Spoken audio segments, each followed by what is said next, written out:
Bonjour à tous. Bon, la dernière fois, dans le dernier tuto, je vous ai quitté un peu avec précipitation parce que je me suis rendu compte que ça allait faire un tuto très très long, donc j'ai coupé. C'est pour ça que ça se termine par une image. À très bientôt. Voilà, donc là on va continuer. Là j'ai terminé moi et je vais vous faire voir comment je me suis pris. Alors, excusez-moi s'il y a un peu d'hésitation à certains moments dans le tuto, là dans celui-ci parce que je me suis vraiment embêté. Quand j'ai réussi, moi, à le faire, finalement, il y avait trop de hasard dedans. Ça avait marché et après, j'étais incapable de le refaire de la même façon. Donc là, j'ai employé une autre méthode et en réfléchissant. Et malgré ça, j'ai quand même bafouillé un petit peu à certains moments. Veuillez m'en excuser, vous allez voir. Allez, on attaque de suite. Alors maintenant, on va passer aux choses sérieuses. Alors, ce que je vous ai dit, que si on pourrait mettre les pignons directement, les maillons directement sur la courbe, comme ça, mais arriver ici, surtout ici, ils vont se déformer, ils vont prendre la forme. Et ça, c'est pas bon. Donc, ce qu'on va faire, on va s'en servir d'instance, et nous, on va mettre un plan. Un plan pour chacun qui va se promener ici dessus et le maillon sera estancié sur le plan et comme ça il ne se déformera pas. Voilà, quand vous faites par exemple, je sais pas, une chaîne comme ça, des colliers, des trucs avec des maillons, et ou plein d'autres choses aussi comme ça. C'est Vous faites comme ça, vous êtes obligé de faire comme ça, sinon ça se déforme. Imaginez que vous mettriez un train avec des wagons là, tout le tour, qui tourne, et bien arrivé ici, il va prendre la forme de la courbe, et un wagon ne se déforme pas dans la réalité, donc il faudrait faire en sorte que ça ne se déforme pas, et on le fait ça grâce à un plan, vous allez voir. Un plan où on peut le faire avec des sommets aussi, mais c'est moins facile, on voit moins ce qu'on fait. Là, dans ce cas-là, un plan va très bien. On va ajouter un plan, voilà. Et sa taille ici, on va le mettre à la valeur du pas, d'accord? Mais on est en mètres, donc ça fait 0.484,71. Voilà. Et là, pour des raisons pratiques, on va essayer de l'élargir un petit peu pour pouvoir le sélectionner après. Mais par contre, la longueur, il faut que ce soit parfait. Voilà, on l'a fait comme ça. Et là, maintenant, ce plan, on va le dupliquer pour en faire un deuxième.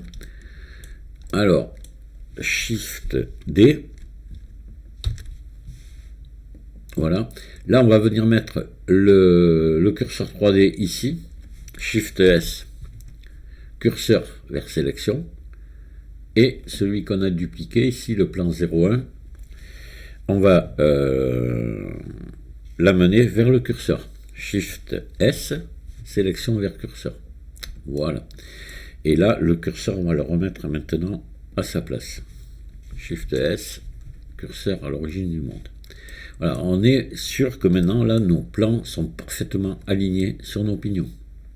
Ouais, bon, je viens de me rendre compte d'un truc, là, c'est que il va falloir qu'on inverse les sens de rotation, là. Parce que ça doit partir dans ce sens-là. Hein. Voilà. Donc là, en même temps, si on veut pas avoir de problème, là, vous voyez, j'allais faire un tableau dans ce sens, et nous, il faut qu'on fasse un tableau dans l'autre sens. D'accord, voilà. Parce que vous allez voir la suite. Hein, on va faire deux tableaux de chaque truc. Donc là, on va le mettre avant. Hein, voilà.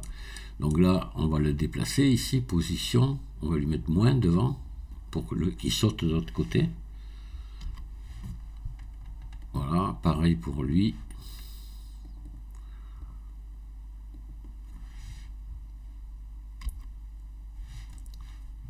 Voilà. Et là, on va donc commencer à faire un tableau ici de celui-ci et un tableau après de l'autre. D'accord ? Le tableau, on va le mettre en négatif. Hein. Voilà. Donc on va ajouter ici dans les... Alors avant, attendez, pardon. Ce qu'il faut faire, c'est on va venir lier celui-ci à celui-ci. Alors d'abord le maillon de sélectionner le plan après. CTRL P, objet, on fait pareil là. CTRL P, objet. Voilà. Ce qui fait que là, si on regarde bien, là, vous regardez ici, vous voyez qu'on est bien lié au plan 01. Et là, on est bien lié au plan. D'accord? Voilà. Et là, c'est bien le plan 01. Faut pas se tromper. Ce qui est associé à l'un doit le rester et à l'autre, pareil. Voilà. Alors là, maintenant, ben, on va prendre celui-là, on va faire un tableau. Et on va venir ici, ajouter un modificateur et générer réseau. Voilà. Et ici, on va le faire partir de moins 2. Ici. Pour qu'il laisse un espace entre les deux, évidemment, qu'il en saute un. Hein. Voilà, vous voyez. Et là, on va faire la même chose à celui-ci. Hop.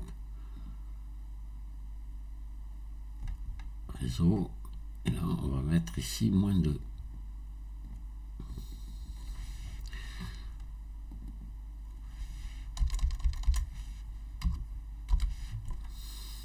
Voilà, parfait. Donc là, maintenant, ce qu'il faut faire, on va venir, on va mettre le nombre. C'est autant qu'il y a dedans, hein, 38. Déjà, dans un premier temps, on peut le faire, ça. Et là, l'autre, là aussi, 38. Voilà. Ah non, c'était 48, donc. Oui, 48, pas 38. Bon, on va laisser 38 pour l'instant, on verra, de toute façon, après. Mais non, c'est idiot ce que je dis, ça n'a rien à voir. Oui, non, je sais pas pourquoi. Non, c'est le nombre de. Ça correspond pas au nombre de dents. On va mettre 38 parce que moi, quand je. Mais bon, vous pouvez mettre moins, plus, puis après on l'ajuste. Hein, voilà. Mais la 38, moi j'étais tombé bon avec 38 parce que quand j'ai essayé, je l'ai fait avant. Donc c'est pour ça que je vous ai dit 38. Mais si on aurait mis 20, et puis après on aurait allongé sur les deux et jusqu'à qu'on tombe bon. D'ailleurs, on va le faire parce que sinon ça va tout fausser. Je vais mettre 20. Voilà. Et là, je vais mettre 20 aussi. Et on allongera après. Donc là, maintenant, ce qu'il faut qu'on fasse, c'est des instances de ça. Donc là, on vient ici. Et là, dans instanciation, ça c'est déplié. Vous le dépliez ici, vous mettez face. Et hop, vous voyez, c'est magique. Vous avez une instance du pignon, du maillon qui vient se mettre là. Donc l'autre maintenant, le plan 01, pareil, on va mettre face ici et clac, voilà, ça y est, on a toute notre série de maillons qui est venu se mettre en place. Donc là maintenant, ce qu'on va faire, on va mettre un modificateur courbe pour que ça vienne se mettre sur la courbe, d'accord? Donc là, on va rajouter ici. Alors un truc aussi qui est important, celui-ci, vous voyez, la position est à 0. Après c'est pour l'animation. Je me suis beaucoup embêté avec ça aussi. Et ici par contre, non, et c'est normal hein, puisqu'on est décalé. Donc on ne pourra pas faire l'animation directement sur le maillon, ça va pas aller avec des contrôleurs. Avec des images clés et des contraintes, ça marcherait, mais avec les contrôleurs, non. Donc on rajoutera un petit qu'on va déplacer et on lira le déplacement par rapport à la rotation du pignon, mais par rapport à l'empty. Voilà, vous allez voir, il n'y a rien de spécial. Alors c'est souvent que c'est bien utile d'utiliser un empty, ça résout pas mal de problèmes, surtout quand on a des trucs comme ça. Voilà. Donc là, on va attaquer celui-là, voilà. Et on va venir lui mettre un modificateur déformé, courbe, voilà. Et ici, je vais mettre ma courbe. Voilà, hop, c'est parti sur la courbe. Pareil à celui-là. Ajouter un modificateur déformé courbe. Et on vient lui mettre la courbe. Voilà. Vous voyez, là maintenant, on va ajouter pour que ça vienne coller ici. Donc, on va monter. Ici. Et là, vous montez le nombre. Hop, ça va venir. Alors moi, j'avais vu qu'avec 38, on était bon. Vous voyez, voyez, c'est ça. Et sinon, il faut s'approcher et après régler la grandeur de la courbe en fonction de pour que ça colle bien. Voilà, je vais le faire volontairement. Je vais l'agrandir un petit peu la courbe là. Hop. Voilà. Et on revient là. Plan. Voilà. Et là, on va mettre 38 aussi. Voilà, et là, vous voyez, là, par exemple, vous allez tomber comme ça, où ça va chevaucher un petit peu, ben, il faut venir jouer sur la courbe. Alors après, il ne faut pas trop s'inquiéter si ça ne va pas avec par rapport aux pignons, on remodifiera un petit poil la dimension des pignons, mais à peine. C'est infime ce qu'il va y avoir, hein, parce que ça joue très peu. Hein. Donc voilà, je vais venir là et je referme. Voilà, vous voyez, on voit mes deux plans qui se touchent, là, on est bon. Voilà, donc là, on a fermé notre truc là. Alors, ce qu'on peut faire, c'est pas une obligation, mais on peut appliquer maintenant le modificateur réseau, si on veut. Ça ne change rien ou pas. Voilà. Mais moi, j'ai envie qu'on l'applique, parce que comme ça posera moins de problèmes. Enfin, on risque moins de se tromper. Après, c'est bon, on est bien, voilà quoi. Voilà, rouge, le grand pignon, je le remettrai en dernier. Donc là, on va appliquer. Voilà. Et sur l'autre aussi. Alors, attendez, il est là. Voilà, j'aurais pu le sélectionner ici. Et on va appliquer. On n'applique surtout pas le modificateur courbe, on ne pourrait pas faire d'animation après. Voilà. Et là, on va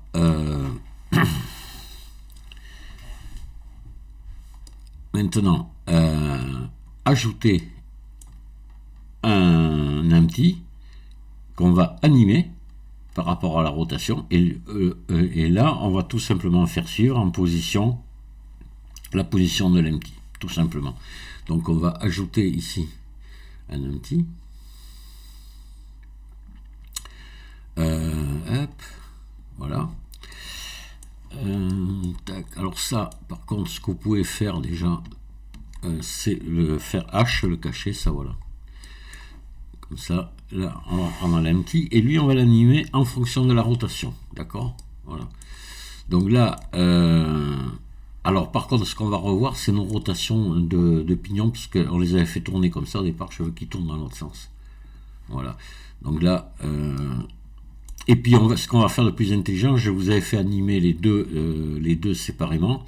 On va animer celui-là et on fera suivre celui-là par rapport à celui-là. Parce qu'après, si vous avez envie d'augmenter pour une raison quelconque ou diminuer la vitesse, mais tout suivra. C'est-à-dire que la vitesse de ce pignon suivra et même l'animation de la chaîne suivra. Donc c'est beaucoup plus malin que de faire les deux parce qu'il faudrait modifier après les deux. D'accord ? Voilà. Donc là, on était éditer le contrôleur. Voilà, donc là on va mettre moins devant pour que ça tourne dans l'autre sens.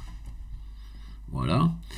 Et celui-ci, on va carrément supprimer le contrôleur. Voilà, et on va remettre ici à nouveau, on va faire un CTRL A rotation pour remettre à 0. Voilà, on est bien sur l'image 1, là, attention. Voilà, maintenant on est bien à 0 sur la rotation. Et là, on va lui mettre un nouveau contrôleur. Et on va venir copier tout simplement la rotation de l'autre, mais en l'augmentant évidemment, puisqu'il va tourner plus vite. Rappelez-vous, on avait trouvé un rapport de 3,69. Hein, voilà. Alors, là, on va faire ça. Multiplier donc par 3,69. Voilà, et ici l'objet, ça va être donc le grand pignon. J'ai renommé moi, grand pignon et petit pignon, et sa rotation sur Y, rotation Y. Voilà. Donc là, normalement, voilà. Donc lui, il va tourner 3,69 fois plus vite que l'autre. C'est le rapport qu'on avait calculé. Donc voilà. Donc maintenant, notre anti, là, maintenant, on a donc remis dans le bon sens. Hein. Si je lance, vous voyez, il n'y a pas de problème.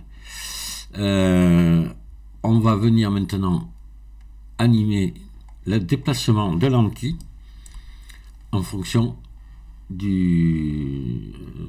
le déplacement de l'anti en fonction de la rotation du grand pignon.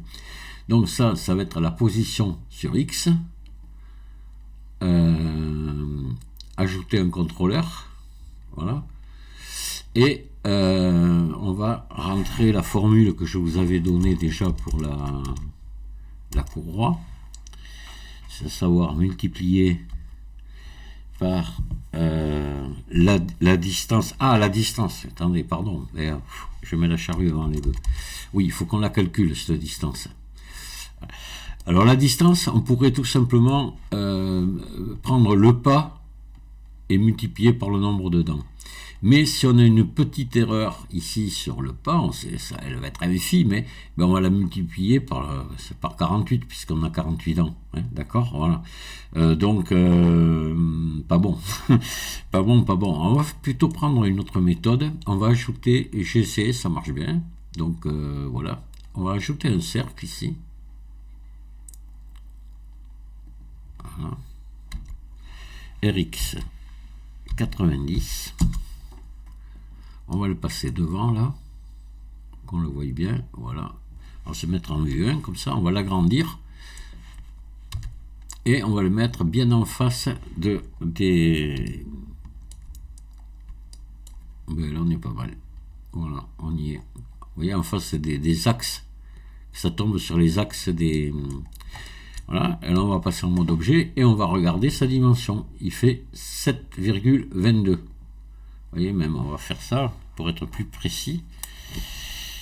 7, 21, 824, je le note sur mon petit papier. Et là, on va calculer son périmètre. D'accord? Allez, on va prendre la machine à calculer et on va faire 7,21 824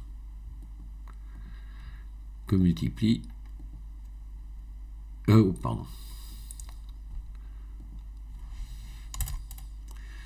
que multiplie 3, 14.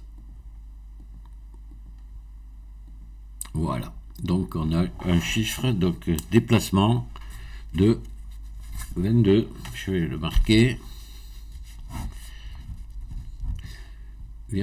66 52 736. Plus on prend de chiffres, mieux c'est. Voilà. Allez. Voilà. On peut fermer la calculatrice. Donc là, on va revenir sur notre anti, lui donner son déplacement. On va éditer le contrôleur. Et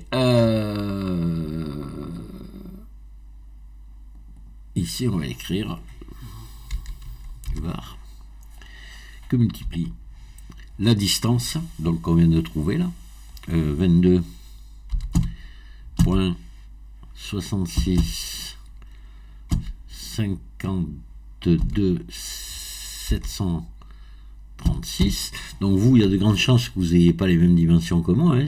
Voilà, hein, ça sera, c'est même sûr même. Que multiplie 0.5 divisé par pi. Là, par rapport à quoi? À la au grand pignon et à sa rotation sur Y. Voilà. Voilà, normalement, lui, il va bouger comme un sauvage.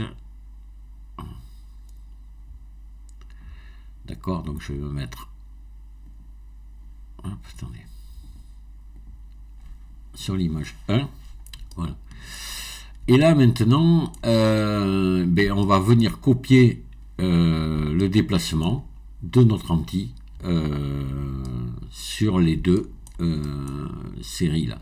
Alors là, on va enlever, on va sélectionner ici ça. Vous venez là pour ne plus apparaître les. Voilà, vous l'enlevez et l'autre pareil, hop, pour plus qu'on voit les plans. Hein. Voilà.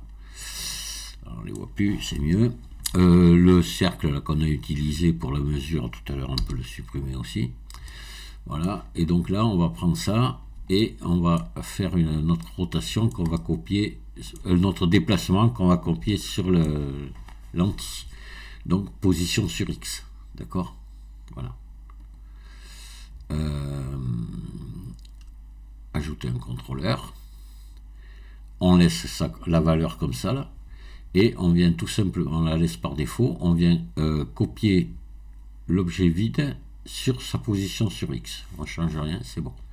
Voilà pour un. On prend l'autre et on vient ici, ajouter un contrôleur et on laisse cette valeur là, voilà, parce que c'est important, c'est sa position actuelle, et on va venir copier la position de l'empty aussi.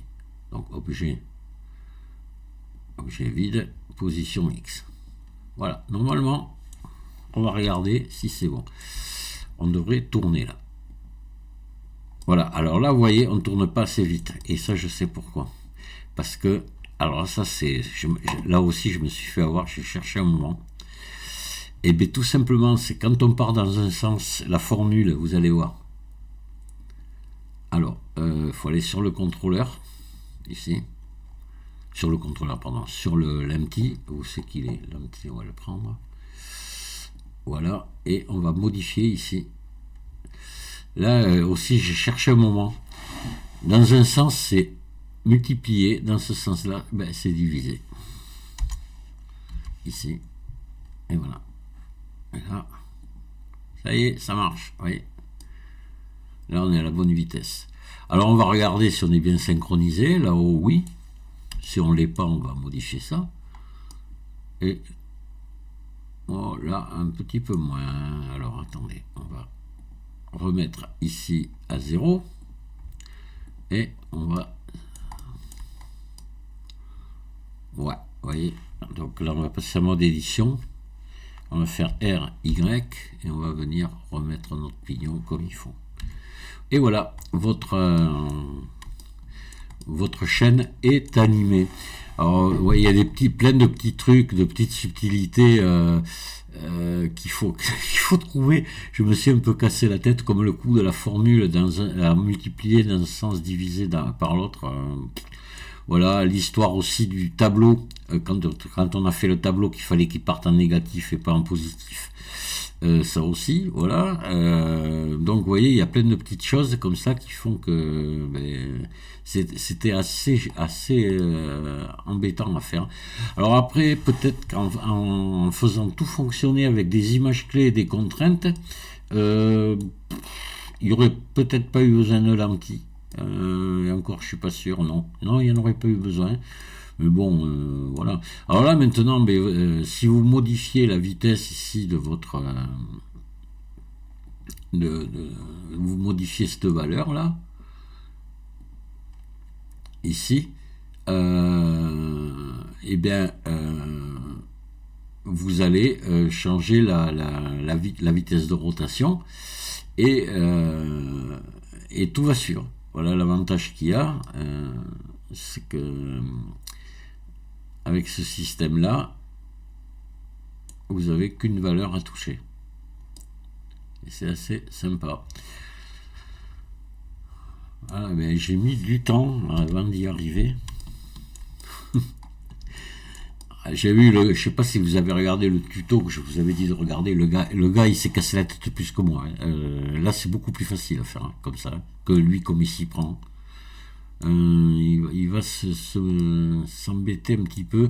Alors oui, ce que je vous disais aussi, ce que vous pouvez modifier là, légèrement, si vous voyez, si vous n'êtes pas bon là, vous pouvez modifier légèrement la taille de votre roue, hein, enfin de votre pignon, là, pareil ici, hein, ou leur emplacement. Attention, il faut le faire si vous le déplacez, il faut le déplacer en mode objet, hein, pas en mode édition. Voilà. D'accord, c'est important. Alors aussi, une chose, si vous voulez changer la taille de tout ça, vous pouvez tout prendre et modifier la taille. Mais attention, attention, attention de bien être ici en barycentre. Hein. On va essayer d'ailleurs. Alors là, moi je vais enregistrer mon travail parce que voilà. On prend tout et on fait S. Et normalement, ça doit continuer à fonctionner. Il n'y a pas de raison. Voilà. Ah non, là on a un souci. Ah, attendez. Tiens, CTRL Z. Alors, faut peut-être pas prendre l'anti. On va essayer. Je sais pas, je l'ai fait pourtant, j'avais pas eu de soucis. Moi.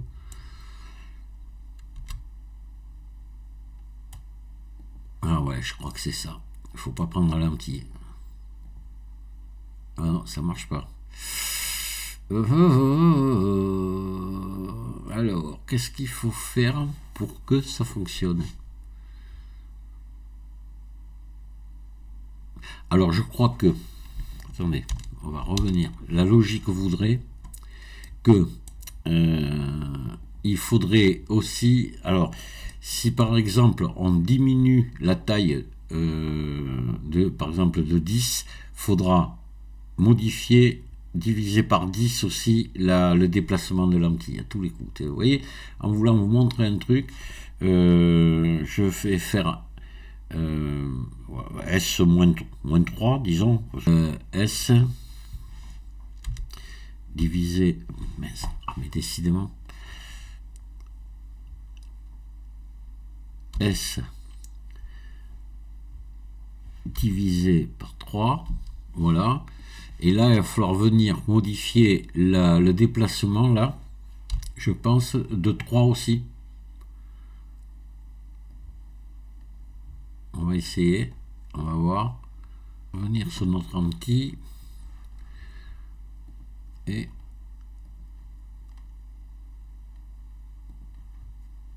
il faudrait alors à ce moment-là, peut-être ici, diviser par 3.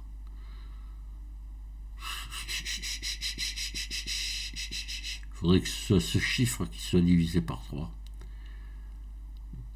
Pensez pas? Alors, on pourrait faire donc ici divisé par 3.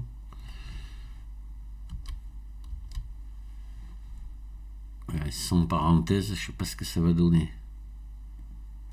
C'est bon, voilà, c'est ça. Vous voyez? Voilà, donc vous pouvez modifier la taille aussi, mais donc diviser par 3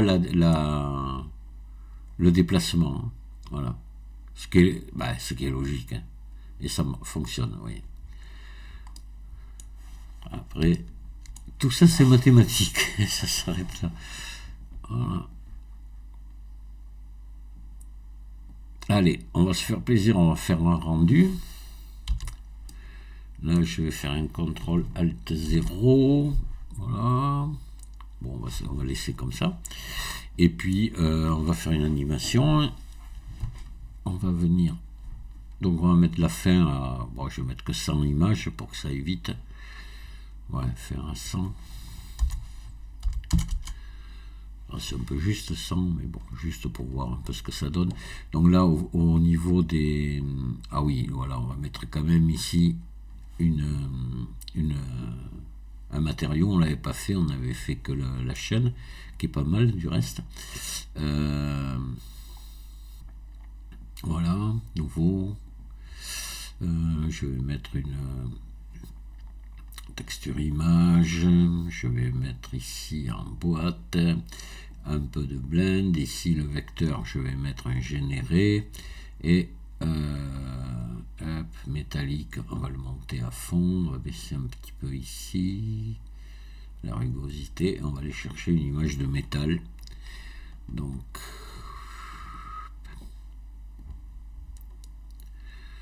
métal. Qu'est-ce que j'aurais de sympa à mettre là? On va mettre celui-là qui est assez clair, voilà.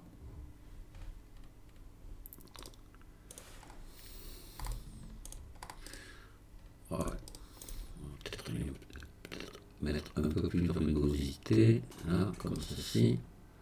Voilà, et puis on va faire pareil, on va mettre la même ici. Voilà. Et là, on va lancer une animation. Donc. Allez, on va se mettre ici. Hop. Je regarde un truc.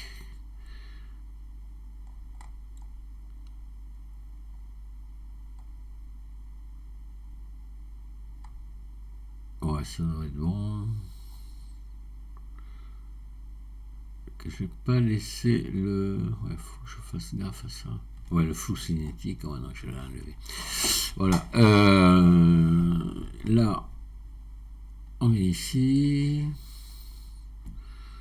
On choisit le fichier de destination. Et on lui donne un nom. Tuto. Chaîne. Voilà. Accepter. Et puis, là, on va se mettre en vidéo. Et puis, c'est bon, je laisse comme ça. Et on va lancer l'animation. Le rendu. Rendre l'animation. Voilà, je vous retrouve dès que c'est terminé. Ça va aller très vite sans image. Voilà, c'est fini, 46 secondes.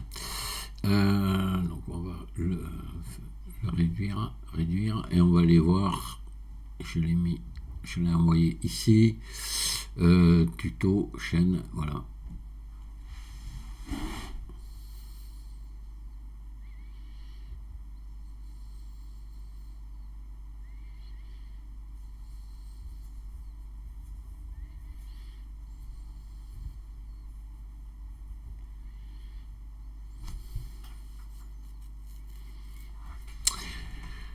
Je vais arrêter là. J'espère que ça vous aura plu. C'est un peu compliqué. J'espère que je n'ai pas trop bafouillé. Si vous avez des questions, n'hésitez pas. Ce sera avec plaisir. Il y a d'autres solutions, je le précise, pour faire tout ça. Hein. Évidemment, je l'ai déjà dit, je le redis. Hein. Il y en a, parce qu'il y en a qui vont me dire: ah oui, mais moi je m'y prends pas comme ça. Oui, oui, je sais, il y a plusieurs solutions. Donc voilà, moi j'ai trouvé celle-là. C'est déjà pas mal parce qu'il n'y a pas beaucoup de gens qui en parlent, à part le tuto que j'avais mis sous la précédente vidéo. Là, le gars, il s'est embêté pas mal, mais il a réussi à faire quelque chose de bien, comme moi je voulais faire, c'est-à-dire à bien faire tourner les maillons, que les maillons suivent bien la forme du pignon sans s'écraser, sans se déformer. Voilà, qu'ils soient indépendants. C'est pour ça qu'on a fait 2 animations différentes sur une animation par rangée de maillons. Voilà, hein. C'est bien sûr, j'en ai vu d'autres tutos où c'était très très brouillon, et pourquoi pas, si c'est de loin, si c'est pour faire du style cartoon ou comme ça, il n'y a pas de raison. Et là, moi, je voulais quelque chose de précis. Et voilà, c'est fait. Je vous remercie à tous de m'avoir écouté. Je vous dis à très bientôt et amusez-vous bien. Au revoir.